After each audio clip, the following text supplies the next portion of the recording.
Polisi nchini Kenya wanasema wapiganaji wanaoshukiwa kuwa wapiganaji wa Al-Shabaab wamewaua askari wa akiba wasiopungua 6 wakati wa shambulio dhidi ya kambi ya polisi katika kaunti ya Garissa karibu na mpaka wa Somalia.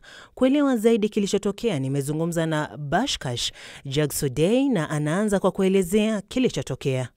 Shambulizi ambalo lilitekelezwa na watu ambao wanaaminika kuwa wapiganaji wa Al-Shabaab lilitekelezwa muda ambapo kwa hakika unavyojua tuko katika mwezi mtukufu wa Ramadhani, na kuanzia saa 9 usiku hadi saa 10:30 hapo ndio wakati watu wanakula daku. Walishambulia kambi ambayo ilikuwa inashikiliwa na askari ambao wanajulikana kama KPR. Sio askari hawa wa kawaida wa Kenya, bali ni askari ambao wameandikwa kutoka kwa mitaa ambao huwa wanalinda vijiji katika sehemu mbalimbali mkoa wa Kaskazini Mashariki. Kwa hivyo sasa tunapozungumza ni kwamba watu ambao wanaishi katika hiyo sehemu ambayo iko karibu sana na kambi ya Hagardere katika sehemu za Dadaab wako katika hali ya taharuki na wasiwasi mingi sana, kwa sababu hizi mashambulizi zilikuwa kama zimepotea kwa muda sasa, lakini sasa ni kama ya kwamba imerudi. Je, pengine kumetolewa ushauri wowote kwa raia kwa ujumla? Kwa serikali kwa upande wake ni kama ya kwamba wako wanatarajia ya kwamba kutakuwa na mashambulizi kama haya. Ni ya kwamba kwa muda sasa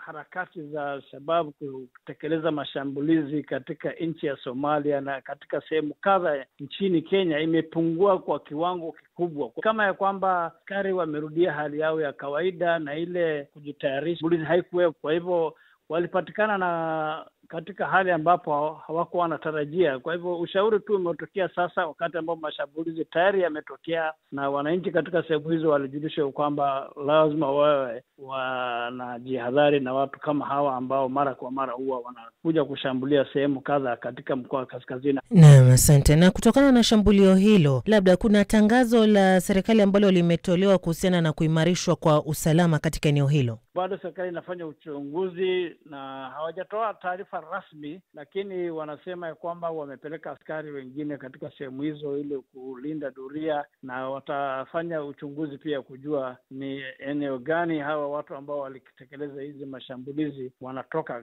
Hadi sasa hatuna taarifa yote kutoka kwa kundi la Al-Shabaab kusema ya kwamba wao ndio wametekeleza hiyo mashambulizi. Pia kumekuwa na mashambulio kama haya ama yameweza kuripotiwa huo upande mwingine wa Somalia?